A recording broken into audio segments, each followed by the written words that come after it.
The first thing I saw was the glint of the morning sun hitting the barrel of her revolver. She wasn't shaking. That's what scared me the most. Her hands were still, too still, as she pointed it at me across the chipped wood of my own front porch. Behind her, the HOA board members stood silent, like ghosts in designer suits, watching everything with their arms folded, their expressions unreadable. And me? I didn't say a word. I just stood there barefoot in the dirt, hat in hand, like a man who'd just woken up inside someone else's nightmare. You'd think this kind of thing doesn't happen in a small, peaceful valley. Not here. Not on land my family has walked for over 150 years. But there she was, her red nails gripping that pistol like justice itself. Her voice was cold, even when she said my name. She claimed the board had voted, that the land didn't belong to me anymore, that I had to go. And if I didn't? Well, she didn't say it, but she didn't need to. Behind her, just over the ridge, the old windmill creaked in the dry wind. That sound's been with me since I was a boy, like a lullaby for the land. I always loved that windmill. My father used to say it had its own soul, something about how it kept spinning through every storm, like it remembered every life that had passed here. I looked at it in that moment, and it was like the whole ranch was watching me, holding its breath. You ever had someone try to take something from you that felt like your bones? That ranch wasn't just acres and fences. It was Sunday mornings with coffee on the porch. It was my mom's voice singing while she hung clothes out to dry. It was my dad's calloused hands pulling me up onto a saddle. It was ghosts and memories and every scar on my palms from mending the same fence 100 times. So when she said it was gone, something in me cracked. But I didn't show it. There's a moment, one moment, where you let pain speak through your silence. I didn't answer her. I just looked at the dirt between us. Not because I was scared, but because if I looked her in the eyes, I knew something old and dangerous in me might wake up. And that's not who I wanted to be. Not anymore. There was this ring on her finger.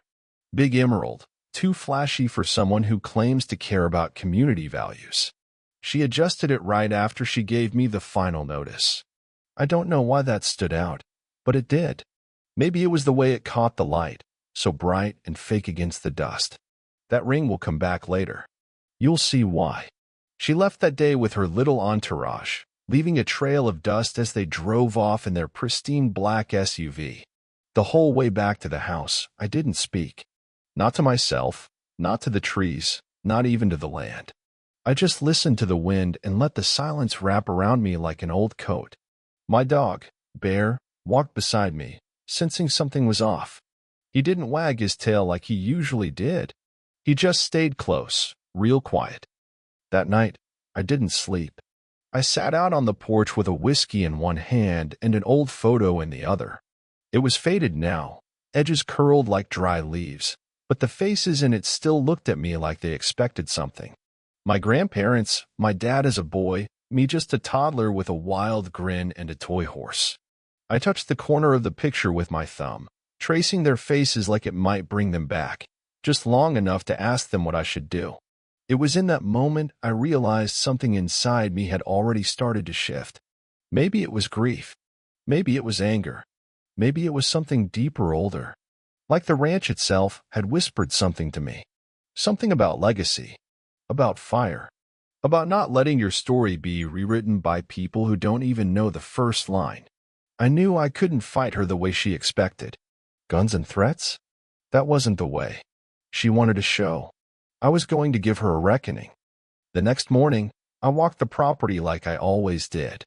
The sun was soft, stretching golden fingers across the land, as if apologizing for what had happened the day before. The horses were already stirring. The smell of hay and earth clung to the air. Everything looked the same, but everything had changed. That walk took me past the oak tree where my father carved our family initials when I was just a boy. Took me past the rusted tractor we never fixed because it told stories better broken. It took me past the barn, where my mother used to hum while she painted old milk cans with flowers. Every step felt like a goodbye, but not the kind where you leave. The kind where you come back stronger. What no one knew, not her, not the board, not even some of my neighbors, was that I'd spent the past few years quietly buying up shares, parcels, and proxy votes. I wasn't just the guy fixing fences. I was the guy playing a long game. I'd watched the HOA turn into something ugly, something greedy, and I knew the only way to fight poison was to pull it out by the root. But I'm getting ahead of myself. Back then, standing in the half-light of that early morning, I was still just a man with dirt under his nails and a fire building in his chest. I didn't know how it would all play out. I didn't know how deep her claws went or how many secrets were buried under those HOA meetings. All I knew was that something had been taken from me, and I was going to take it back. There's a strange kind of silence right before a storm. It's heavy, like the air is waiting to scream. That's what those next few weeks felt like. Phone calls, paperwork, lawyers who smiled too much, meetings behind closed doors, and always her, smirking like she already knew how it would end. But here's the thing no one tells you about people like her. They're always prepared for a fight. They just never expect to lose. And they never expect the quiet ones to strike first. I still carry that photo in my pocket. Still trace the lines when I feel doubt creeping in. Because some things don't fade, no matter how much time passes. Legacy is one of them. And maybe pain, too. What she didn't know was that the land chooses its people. And the land had already chosen me. This story's not about revenge. Not really. It's about something bigger. About protecting what matters. About standing your ground when the world tells you to move. It's about what happens when silence becomes a battle cry.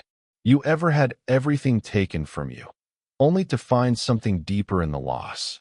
Hold on to that question, because the gun was only the beginning. A few days after the standoff on the porch, I found myself sitting in the attic of the old house, surrounded by boxes that smelled like time. Dust floated in the sunlight like ghosts dancing through memory. I hadn't been up there in years. Not since my mother passed. I didn't go looking for anything specific, just needed air that didn't feel like hers. But maybe deep down, I was looking for answers. Or strength. Or something else I'd lost along the way. That's when I found the box. It was tucked behind an old rocking horse I remembered riding until the legs gave out. Inside the box were letters. Dozens of them. All addressed to my father from my grandfather, some going back to the 1950s.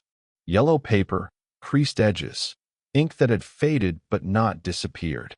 And at the very bottom, under the last envelope, was the old silver compass. I hadn't seen it since I was a kid. That compass was always in my dad's pocket.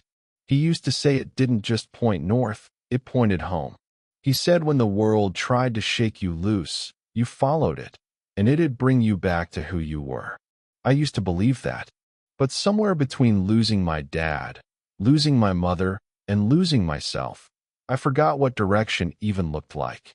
I held that compass like it was still warm from his hand. I pressed my thumb into the back where his initials were carved. JTW. And in that attic, with the wind rattling the rafters and the air thick with memory, I felt something I hadn't felt in years. Not peace exactly, but a stirring. Like maybe the man I used to be hadn't gone missing. Maybe he'd just been waiting for me to come find him. Flashbacks hit when you least want them to. I remembered the day we buried my father. I was 17. He'd been sick for months, but he still worked the ranch until the day his legs gave out in the north pasture. At the service, I didn't cry. Not once. I just held my mother's hand and watched the casket go into the ground like it was someone else's life. After everyone left, I stayed behind and sat by the grave until the stars came out. That was the first time I saw the compass. My mother gave it to me with shaking hands and told me, "He wanted you to have this. When you were ready." I shoved it into my drawer and never touched it again. Until now. There's a weight to remembering. Not just sadness. A sort of guilt. Guilt for moving on, or not moving at all. Guilt for forgetting the sound of someone's voice, or for being too young to ask the questions that matter. That compass, cold in my palm, made the air thick with those regrets. But it also gave me something else. Focus. While the board threw around legal threats and HOA policies, I started playing my own game. I learned every name tied to every vote. Every person who once believed in what the HOA was meant to be before it became her personal kingdom. Turns out, people remember kindness, and people remember betrayal. The ranch had fed this community for decades. When someone's fence broke, we helped fix it. When storms hit, our barn became the shelter. I reminded them of that, not with speeches, but with quiet conversations, one person at a time. But it wasn't all strategy. Some nights, when the house was quiet, I'd walk out to the oak tree behind the barn, the one with the initials carved deep in the bark.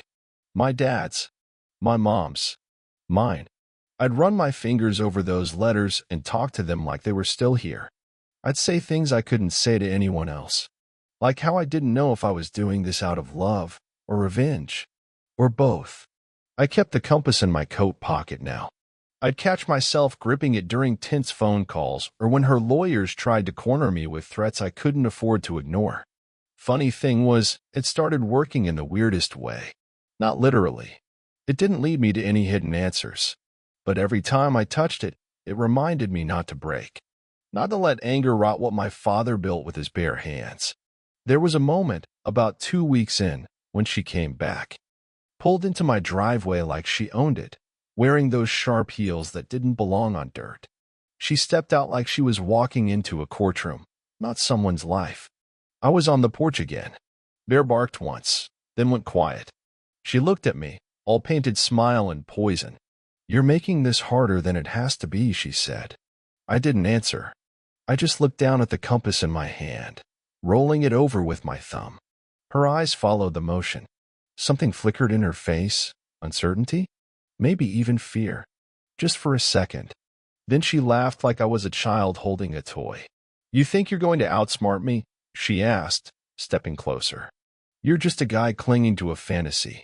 The world doesn't work like it used to." I looked at her then, really looked, and it hit me that she wasn't powerful. She was desperate. Desperate to control something she never earned. Desperate to erase the past so she could write her own version of the truth. I didn't say that. I just held her gaze and let the silence speak. "You'll see," she said, her voice cracking just a little as she turned back to her car. "People like you always lose." She drove away without another word. But her ring? That emerald thing? It caught the light again, just for a second. That flash of green. I don't know why, but in that moment, I remembered something from years back. My mother laughing in the garden, her hands stained with dirt, holding a jade ring my dad gave her. Simple, quiet, real. Not loud and hollow like that emerald. The memory hurt more than I expected. And maybe that's the truth underneath all this. It's not about property lines. It's not about board meetings or legal papers. It's about the fight between real and fake. Between what's earned and what's stolen. That ranch isn't perfect. Neither am I. But it's real. It's weathered and worn and honest. And people feel that, even if they can't say it. Some nights, when the wind picks up, I swear I hear my father's boots on the porch. Just a step or two. Like he's checking on things. Making sure I'm holding the line. And maybe that sounds crazy. But when you've lost as much as I have, you learn to listen to the wind. And maybe that's what this story is really about. Holding on to what matters, even when it slips through your fingers. Even when the world tells you it's not yours anymore. Even when they come with paperwork and pistols. The ranch was never just land.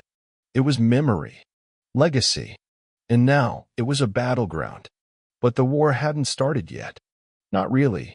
And I was still holding the compass. A storm rolled in the night after she drove away, like the sky had finally decided to let go of what it had been holding in.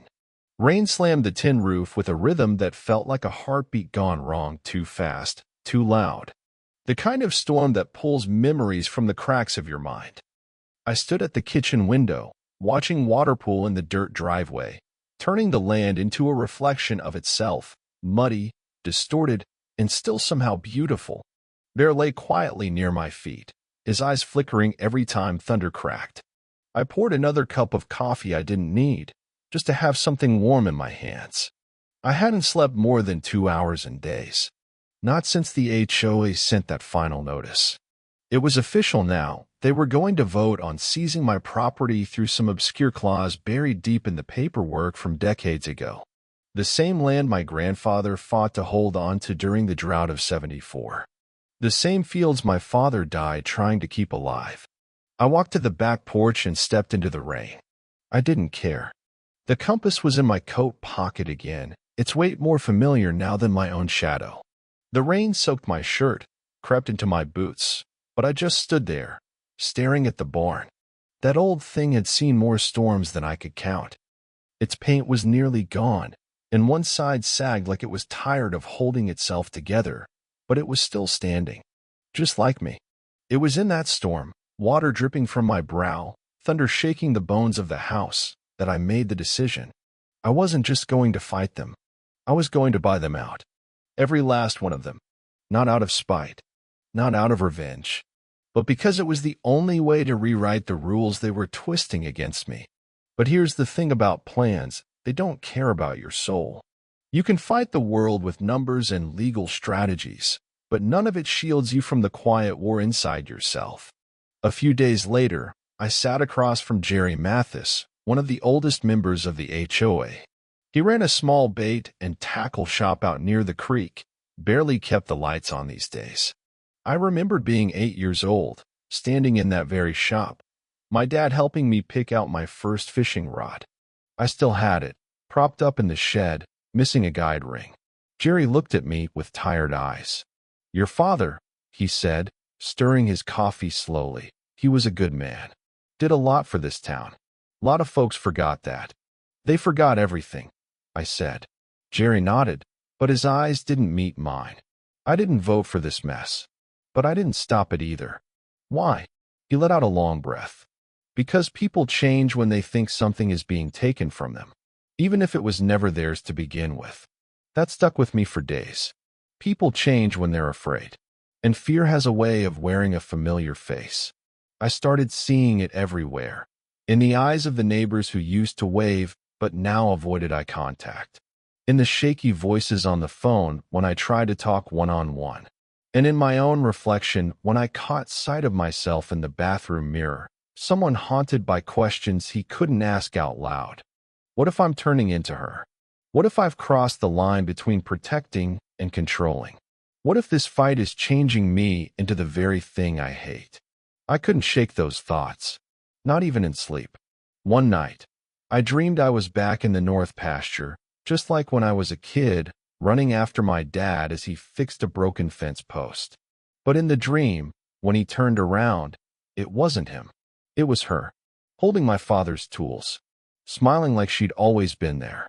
I woke up gasping, sweat-soaked, clutching the compass like it could save me from something I couldn't name. The deeper I got into buying the HOA board members out, quiet offers, subtle negotiations, the more complicated things became. Some people took the money and left without a word. Others fought me tooth and nail, like their identities were tied to the illusion of power the HOA gave them. But every conversation chipped away at something inside me. And then there was Elena. She was newer to the neighborhood. Bought the old Jackson place after the original family moved out. Mid-30s. Smart. Soft-spoken. Single mother with 2 kids and a garden that looked like it belonged in a painting. I'd barely spoken to her since she moved in, but she invited me over one afternoon after I dropped a package at her porch that had been delivered to me by mistake. Her house smelled like cinnamon and fresh laundry.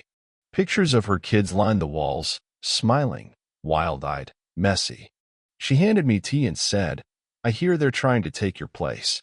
I nodded, didn't say much.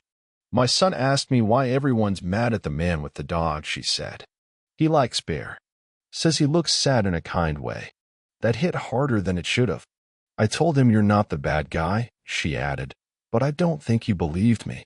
And just like that, I saw myself in her trying to protect something she loved. In the way her hands trembled slightly as she spoke, like she wanted to say more but didn't know if she could trust me with it. And I realized she was fighting her own version of this war. Quiet. Alone. Exhausted. I left her house with the tea still warm in my hand and a feeling in my chest I didn't recognize. Wasn't hope. Wasn't relief. It was the weight of understanding. An invisible mirror held up without judgment. The wind picked up again that night, blew through the house like a whisper. I sat in my father's old chair on the porch, Bear beside me, compass in hand. I looked out at the dark, wet land and thought about the line between justice and vengeance, and how thin it really is when everything you love is on the other side. I hadn't seen her, the HOA president, since the last confrontation, but her presence lingered in every vote, every letter, every hesitation from the people who used to call me by name. She'd infected this place, twisted it into something I didn't recognize, and I was slowly becoming the cure and the poison at the same time. The barn creaked. The wind howled. Somewhere in the distance, a light flickered on and off, and I knew this was far from over. I was about to change the entire shape of the neighborhood, but I didn't know if I was saving it or just turning it into something else I'd come to regret. The compass pointed north, but I still wasn't sure where I was going. The night before the final vote, I couldn't breathe. The walls of the house felt like they were leaning in, pressing closer every time I closed my eyes. I stood barefoot on the porch, Bear curled beside me, and the wind stirred the dry grass in slow waves like some invisible tide pulling everything away. I held the compass in my hand again. Its weight had become familiar, but tonight it felt heavier, like it had absorbed every memory, every fight, every word I'd swallowed. The moon was barely visible behind thick clouds. Somewhere in the distance, an owl called out, low and mournful, and I imagined it watching me, confused at the human mess unraveling beneath it. That land had known silence longer than it had known me. It would still be here after I was gone. But what shape would it be in? What would it remember? In the morning, I would walk into a room where faces that once smiled at me over barbecues and shared fences would cast their votes against me, or, worse, sit in silence. And I didn't know which would break me more. That night, I found myself in the attic for the first time in years. The air was thick with dust, and cobwebs clung to forgotten beams like veins in an old hand. I dug through boxes until I found what I didn't know I was looking for, an old photo of my father, standing by the north fence post, hammer in one hand, the compass slung on a string around his neck. I sat down, legs folded, staring at that photo until tears blurred the lines of his face. He looked so sure, so rooted. I whispered into the stillness, "I don't know what I'm doing anymore, Dad." And maybe it was just the house settling, but something creaked in response. A gentle reminder that nothing worth keeping comes without its cost. The vote was scheduled for 6 p.m. sharp. I showed up 10 minutes early and waited in my truck, heart pounding so loud it drowned out the radio. The community hall looked small tonight, like it was shrinking from what was about to happen inside. People filed in slowly. Some avoided looking my way. Others gave quick nods. A few stopped to shake my hand, but their eyes didn't linger. I was a stranger now, even to those I grew up with. Inside, the air buzzed with whispers. The room was too bright, too clean, like it didn't belong to the dirt roads and open fields outside. I took my seat at the end of the long table, across from the woman who had started all of this. Her expression was unreadable, hands folded neatly, nails perfect. Like none of this mattered to her beyond winning. I wondered if she'd ever truly loved the land, or if it had only ever been a line item to control. The meeting began with pleasantries, legal jargon, and procedural nonsense that nobody cared about. My hands clenched under the table. The compass was in my coat pocket, its edge digging into my leg with every breath. Then came the time for final comments. I stood, heart thundering, palms slick. I looked around the room and saw not just neighbors, but people who once danced at my parents' anniversary party, who brought casseroles when my mom died, who taught me how to change tires, chase chickens, build fences. They were part of the soil I came from. My grandfather built this ranch with his bare hands. I began, my voice low but steady. My father died on this land trying to keep it alive. This isn't just property. It's not just lines on a map. It's memory. It's pain. It's everything that made me. I paused, breath catching. I know some of you are afraid. Afraid of change. Afraid of losing control. But taking this place from me won't bring you peace. It won't bring anyone peace. It'll just take another piece of who we are. There was a long silence. Then someone coughed. A few looked away. One woman wiped at her eye. And then Elena stood. She hadn't spoken at any meetings before. I didn't even know she would be there. I moved here because I wanted my kids to grow up somewhere real, she said quietly. Somewhere with stories. This man, this land, that's the story we're destroying. Her voice cracked. And if we do this, we're telling our kids that money matters more than memory, that rules matter more than people. A hush fell over the room. The HOA president narrowed her eyes. This isn't about nostalgia. It's about order. Fairness. I looked at her then, really looked. And I saw it, loneliness. Deep, hollow, buried under layers of control. Maybe she had once believed in something too. Maybe she had lost more than she ever admitted. But the damage she caused, whatever its roots, was real. I spoke again, softer this time. You think taking this land will make you feel safe. But nothing good ever grows from fear. No one responded. The vote proceeded, and as hands raised, one by one, time slowed. I didn't win that night. Not with that vote. But something cracked open. 3 people abstained. 2 others voted with me. Not enough to stop the process, but enough to slow it down. Outside, the wind had died, but the sky was still heavy. I leaned against my truck, eyes on the horizon, heart in my throat. Elena stood beside me, silent. Then she handed me something. It was a small seedling, a cedar sapling in a pot.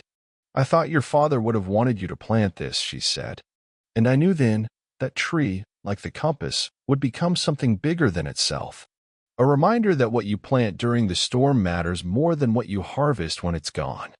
Back at the ranch, I placed the compass on the mantle for the first time. Its journey was over for now. But mine wasn't. Because even as the storm settled and the sky cleared, the fight was still far from done. And the next move would change everything. 3 days after the vote, just when I thought the dust had finally settled enough to breathe again, the envelope came. No postmark. No name. Just a white rectangle tucked under my front door, quiet as a whisper. At first, I thought it was another threat, a final nail from the HOA's legal team. But the paper inside wasn't printed, wasn't typed. It was handwritten, slanted, jagged cursive. The kind of writing someone uses when their hands won't stop shaking. It read, "They're not done. You were never meant to win." That night, the compass fell from the mantle on its own. I swear I didn't touch it. 1 minute it was there, still, steady, then a soft thud on the wooden floor. I picked it up and noticed something I'd missed all this time. There was a scratch on the back. Not just a scrape, letters. My father must have etched it there years ago, so faint it took the tilt of moonlight to reveal it. Not all maps lead home.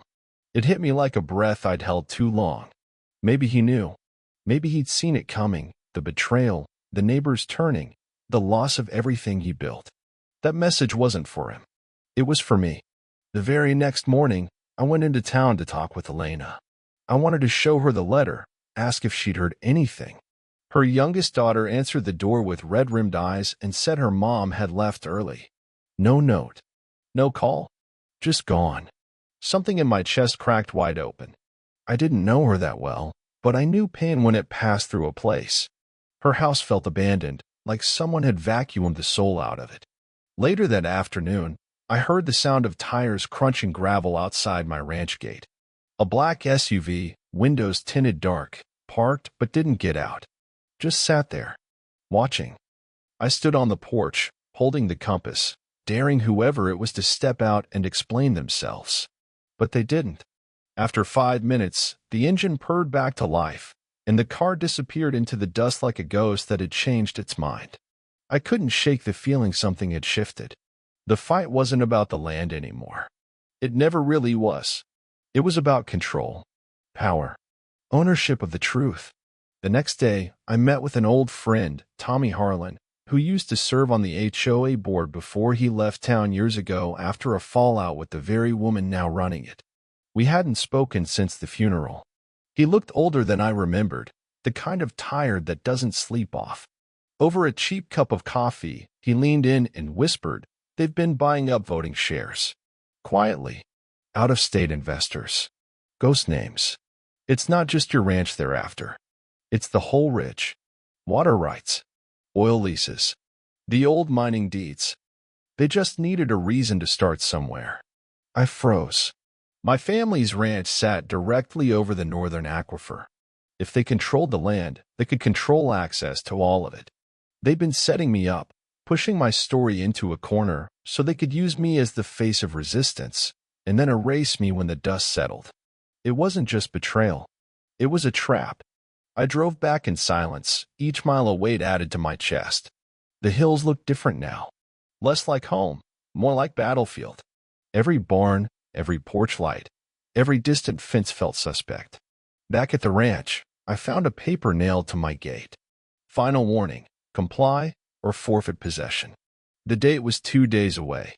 I couldn't sleep that night. I walked the property line with Bear, stopping at every marker my dad had laid decades ago. Wooden stakes driven by hand, still sturdy, still here, just like I had to be. But something inside me began to twist, a slow, gnawing doubt I couldn't silence. What if I lost everything? What if the memories weren't enough? What if the stories didn't matter? The stars were sharp that night, cut glass sharp. And for the first time in a long while, I talked out loud to my father, not in memory, but like he might actually be listening. Did you know it would come to this? Did you try to warn me with that compass? Am I just too stubborn to let go, or too scared to see what comes after? Then came the sound, a soft rustle near the north fence. I turned fast, flashlight beam trembling. There, standing alone in the moonlight, was Elena. She looked like she hadn't slept in days. Her coat hung off her like it belonged to someone else.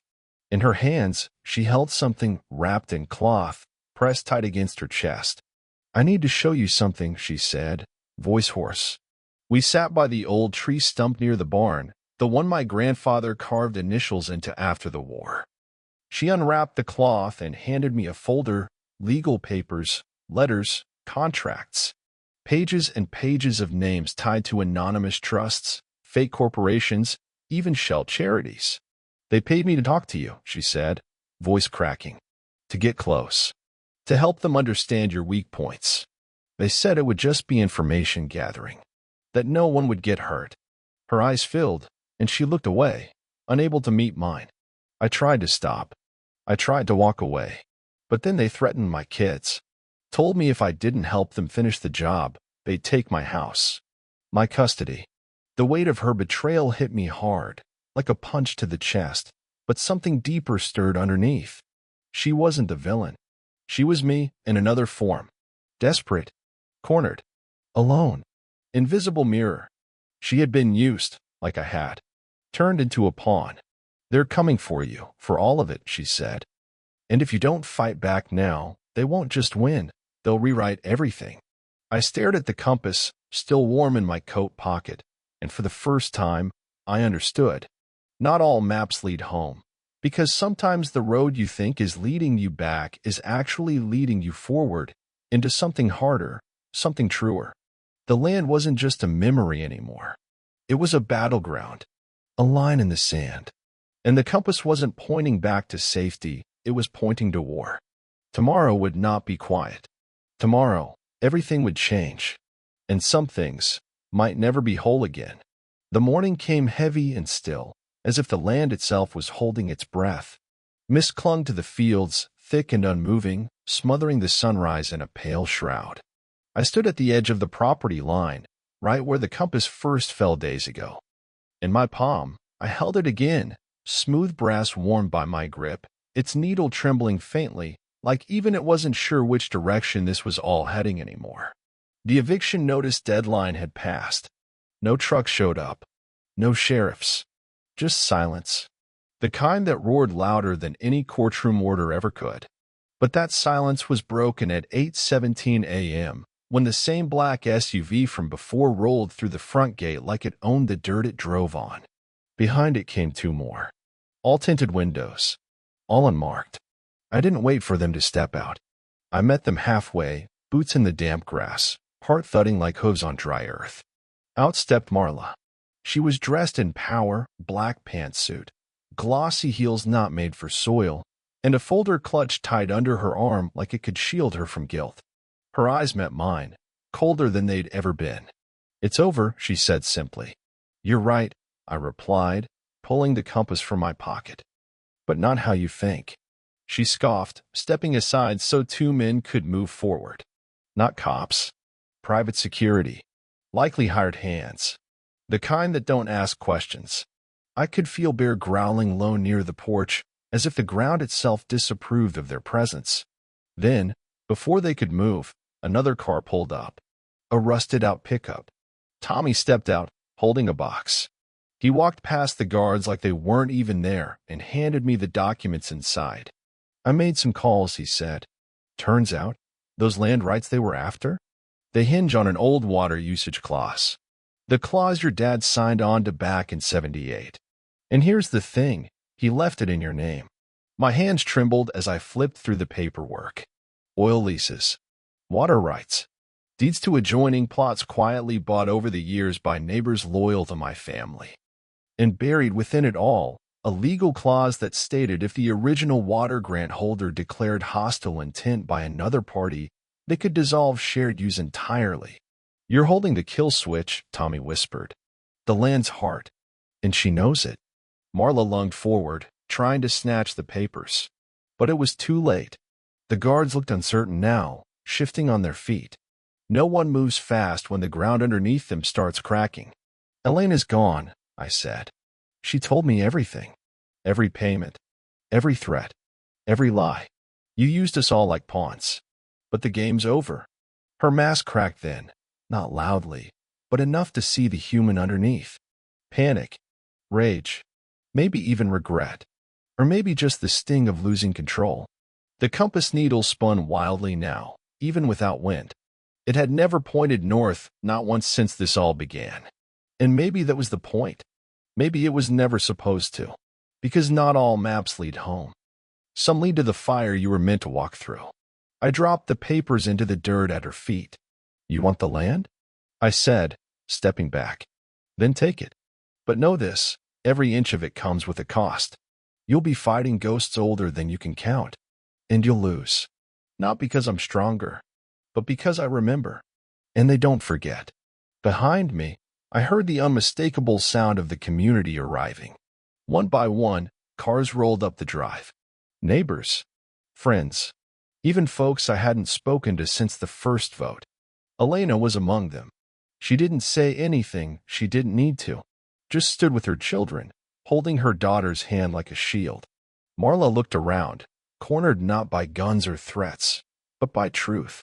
She turned, stormed back to her SUV, and left a trail of silence behind her. Later that day, I sat alone under the tree stump near the barn, the one my grandfather carved after the war. The compass lay on my knee, still now. Still and quiet, like it had finally spoken its last riddle. I thought about all that had happened, the betrayals, the fear, the rage, but also the moments that reminded me who I was, who my family had been, and who I still could be. That's when I saw the envelope. The same kind as before, tucked under the porch step. This time, the handwriting wasn't angry. It was careful. Small. "You were never meant to lose." Inside was a photo. Me and my father, sitting on the tractor when I was barely 5. He was holding the compass then, pressing it into my tiny hand. "I'll never let you get lost," he'd said that day. I'd forgotten until now. It wasn't the compass that mattered. It was the moment. A passing of something more than metal. A promise. Sometimes, what we think is guiding us is really just reminding us who we are, where we come from, and what we're worth. Weeks passed.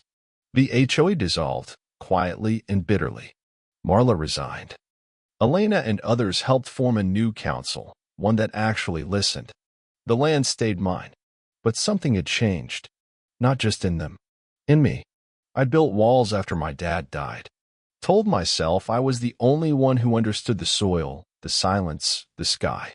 But grief makes liars out of all of us. It tells us we have to go it alone. We don't. I leave the compass on the mantle now, not because I needed to find my way, but because it reminds me I already did. And sometimes, late at night, when the wind moves through the barn just right, I swear I hear my father's laugh. Light. Free. The kind of sound that reminds you you're not just surviving. You're home. There's a line I think about often now when I heard him say once when I was a teenager, storming off after an argument. It's not the land that makes us strong. It's what we're willing to stand for when the ground shakes beneath our feet. So I stood. And when the storm came, I didn't run. I just faced it, compass in hand. Because the only way to find your place in the world is to stop letting others draw the map. Now, tell me, what would you fight for if they tried to take it? The days grew quieter after everything ended, not just in the legal sense, but in that deeper, invisible way that only happens when a long war within finally lays down its weapons. The air over the ranch felt cleaner, fuller, like the land itself had exhaled. No more court summons. No more threats in folded paper. Just the neighbors returned to their lives, a little more aware, a little more awake. Fences got mended, not out of fear, but kindness. Elena came by with her daughter one afternoon, carrying a basket of fresh eggs and a hand-drawn picture of the compass. The girl had shaded the brass in with gold crayon, made it glow like a sun in her small hands. "We thought it should be in a storybook," she said shyly, "so no one forgets." I didn't cry. Not right then. But later, when I placed the drawing next to the real thing, the tears came soft, like rain after a long drought. Not from sadness. Just release. The ranch needed repairs. Storm damage, rusted pipes, broken fencing from nights too distracted by war to tend to what mattered. But fixing things always came naturally. My hands remembered, even when my heart didn't. Tommy stayed on longer than expected. Said he wanted to help, but I think he just didn't want to go back to his own empty place. One night, we sat on the porch watching the sunset pull its long gold fingers across the sky. No talking, just the creak of the rocking chairs and the soft clink of two glasses on the railing. He turned to me and said, "You know, for a while, I thought you'd lose."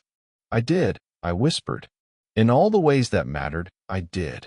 He looked at me like he understood something he hadn't before. Maybe that's the only way we learn what matters. There was peace in that silence afterward. Not the kind born of winning, but the kind that shows up when you finally stop running from your own story.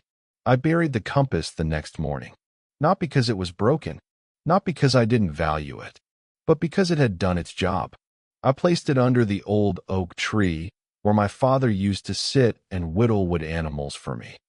I dug into the earth with my bare hands, letting the soil smear into my palms, remembering the sound of his voice when he told me stories under that same tree about storms and stars and how sometimes you need to get lost to find what truly belongs to you.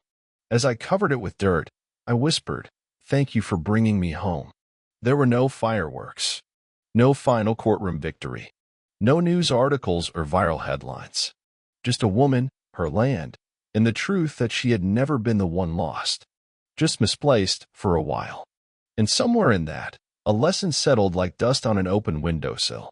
People will try to claim what isn't theirs, not just land, but history, identity, memory. But no one can take what's written in your bones, what's whispered into the soil by those who came before you. One afternoon in mid-fall, I walked to the back pasture and stood where the hills dip into the valley. The grass was golden, swaying like the sea. A hawk circled overhead, silent and steady. I thought about Marla, not with anger anymore, but with a strange kind of pity. Whatever made her so hungry for control must have started a long time ago, in a wound she didn't know how to heal. Power, after all, is just a mask we wear when we're afraid of being seen too clearly. And maybe that's the heart of this whole story. We all want to be seen, understood, safe. But when fear walks ahead of love, the path gets crooked. That night, I found an old voice recording on my dad's workbench, something he must have left on a dusty cassette tucked inside his toolbox. I barely remembered his voice, but when I pressed play, it wrapped around me like a warm coat. "If you're hearing this, kid, I guess I didn't make it back in time. Don't let them take what I bled to build. Don't let them make you forget who you are. There's something in this land, something in us. A compass might spin, but your heart won't lie to you. Trust it. even when it hurts. I sat there for hours, the tape playing over and over, winding and rewinding like it didn't want to let go either. By spring, wildflowers had overtaken the hill by the barn. The wind carried their scent all the way to the front gate. Kids played there again, building forts and chasing chickens, like nothing bad had ever happened. Like the earth itself had forgiven. I let them. Let the joy return. Let the noise come back in. Because you can't live your whole life fighting shadows. Eventually, you have to open the door and step into the light. One afternoon, I carved a new sign from cedar and hung it above the gate. It read, "This land is not for sale. It is not for war. It is for memory, for healing, for home." People still slow their cars when they pass by. Some take pictures. Some just nod. A few stop to ask questions, hoping to hear the whole tale. I never tell them the ending. I just smile and say, "You'd have to live it to understand." That's the beauty of a true story. It doesn't need to be told the same way twice. Because it's not about revenge or victory or even justice. It's about the parts of us that refuse to be erased. The soil that remembers. The voices that echo long after the shouting stops. The compass that may never point north, but still leads you home. And maybe that's the real twist. You weren't supposed to win or lose. You were supposed to remember. So if you've ever had something taken from you, your peace, your voice, your belonging, ask yourself, what would happen if you stopped waiting for permission to reclaim it? What if the only map you needed was already inside you? Let that sit. Let it stir something old and wild in your chest. And then tell me in the comments, what would you bury under the old tree? What would you fight for if they came for it?